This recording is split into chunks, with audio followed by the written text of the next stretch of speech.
The opposition has its own unofficial force. They say these men are protecting anti-government protesters on the streets of Thailand's capital. The police force disagrees. It says it has evidence these so-called protest guards, along with some protesters, are armed. And it is not just that. The force says members of the army are involved in the opposition's campaign.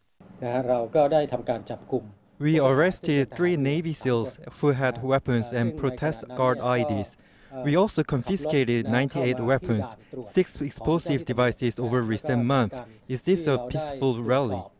Police say protesters fought back with arms when troops tried to clear protest sites in February. The opposition denies this and insists its movement is peaceful. It accuses the police of being a tool of caretaker Prime Minister Yingluck Shinawat's government. The opposition views the army differently. It welcomed its deployment around Lumpini Park, where protesters have now regrouped. The army says it is here to protect the people. Over recent weeks, protest sites have been attacked by unidentified armed men. The army denies accusations by pro-government supporters that it is taking sides in the political conflict. It explained that the Navy SEALs who were arrested acted on their own. Soldiers are also citizens, so they have the right to protest. It is not prohibited, but we told them they have to take off their uniform if they choose to do so.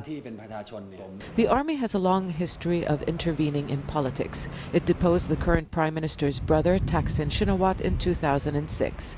And 4 years later, it fought bloody battles with the pro-Thaksin supporters, who are now accusing the military of supporting the opposition movement. There are those who say there is some truth to that. When pro-government groups see that there are elements within the military operating actively with protesters, there are protections rendered by the military to protesters. What options do pro-government groups left to do? They are arming themselves. And the protesters? They are building trenches around Lumpini Park, the same front line which was once used by their rivals as a bunker. Zeina, Khodr, Jazeera, Bangkok.